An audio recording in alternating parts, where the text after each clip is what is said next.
கள்ளக்குறிச்சியில் விஷசாராயம் அருந்தி உயிரிழந்த 63 பேருடைய மரணத்திற்கு உண்மை காரணமானவர்களை கண்டுபிடிக்க வலியுறுத்தி தமிழகத்தில் பெரும்பாலான அரசியல் கட்சிகள் பல்வேறு விதமான போராட்டங்களை நடத்தி வருகிறார்கள். தமிழகத்தினுடைய சட்டமன்றத்தில் பிரதான எதிர்க்கட்சியாக இருக்கக்கூடிய அதிமுக 56வது விதியின் கீழ் அவையை ஒத்திவைத்து விவாதிக்க வேண்டும் என்ற கோரிக்கை நிராகரிக்கப்பட்ட காரணத்தினால் அதைத் தொடர்ந்து ஏற்பட்ட அமளியை தொடர்ந்து அவர்கள் அனைவரும் நடப்பு தொடர் முழுவதும் அவையிலிருந்து நீக்கி வைக்கப்பட்டிருக்கிறார். இது ஏற்புடையது அல்ல. ஜனநாயகத்தில் அவையை ஒத்திவைத்து மிக முக்கியமான நிகழ்வு குறித்து விவாதிப்பது தமிழக சட்டமன்றத்திலே இதுவரையிலும் நடக்காத சம்பவம் அல்ல.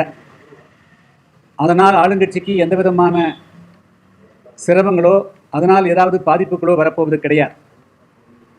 இதற்கு முன்பு பல்வேறு காலகட்டங்களில் அவையை ஒத்திவைத்து முழுக்க முக்கியமான விஷயங்கள் குறித்து விவாதிக்கப்பட்டிருக்கிறது. எனவே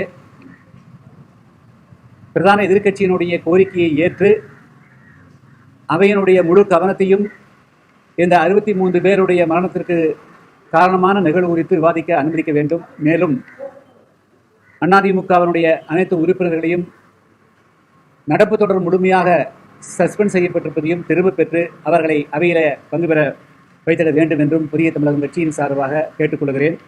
ஏனெனில் சட்டமன்றங்கள் நாடாளுமன்றங்களில் எந்த ஒரு பிரச்சனைக்கும் முழுமையான விவாதம் மட்டுமே ஒரு நிரந்தரமான தீர்வையும் சரியான தீர்வையும் நோக்கி செல்ல முடியும். விவாதங்களை அனுமதிக்காத போது அது தன்னிச்சையான முடிவுகளுக்கும் அதேபோல சர்வாதிகார போக்குகளுக்கும் தவறான முடிவுகளுக்கும் இட்டு செல்லும். எனவே இந்த 63 பேருடைய விஷயத்தில் தமிழ்நாடு முதலமைச்சர் அவர்கள் நிச்சயமாக அவர் கவலை கொண்டிருப்பார்.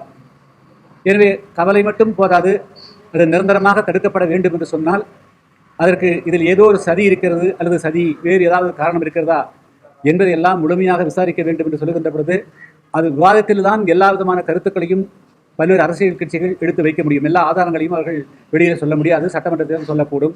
எனவே அதற்குண்டான வாய்ப்பை நல்குவது ஒன்றுதான். எதிர்காலத்தில் இதுபோன்ற பிரச்சனைகள் எதுவும் தமிழகத்திலே நடக்காமல் இருப்பதற்கு ஒரு நிரந்தரமான தீர்வுகாணும் வழிமுறைகளை வகுப்பதற்கும் ஏதுவாக இருக்கும்.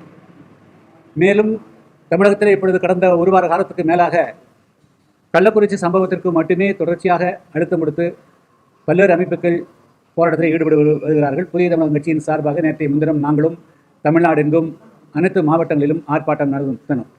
ஆனால் இந்த கள்ளக்குறிச்சி சம்பவத்தை தனித்து பார்க்காமல் இது ஒட்டுமொத்தமாக தமிழகத்திலே தொடர்ந்து பல்வேறு 10 ஆண்டுகளாக ஏறக்குறைய 30-40 வருடங்களாக இருந்து வரக்கூடிய ஒரு தீமையினுடைய தொடர்ச்சி என்ற அடிப்படையில் தமிழகத்தில் இதுபோன்று மதுவினால் கொத்தாக ஏற்படக்கூடிய மரணங்களோ அல்லது தனித்து ஏற்படக்கூடிய மரணங்களோ எதுவாக இருந்தாலும் தடுத்து நிறுத்த வேண்டும் என்று சொன்னால் தமிழகத்தில் பூரண மதுவிலக்கு ஒன்றேதான் தீர்வாக அமைய முடியும். எனவே இதற்கு ஒத்த கருத்துடைய ஏறக்குறைய 100க்கு மேற்பட்ட அமைப்புகளோடு நான் கடந்த ஒரு வார காலமாக தொடர்பில் இருக்கிறேன்.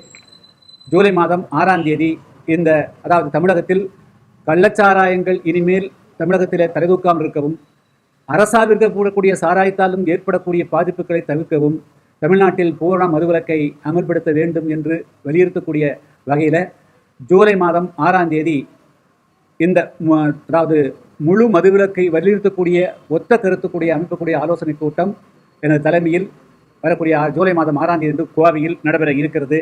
அதில் பல்வேறு அமைப்புகள் கலந்து கொள்கிறார்கள். யார் கலந்து கொள்ள இருக்கிறார்கள் என்பதை இன்னும் ஓரிரு நாளில் பட்டியல் அறிவிக்க இருக்கிறேன்.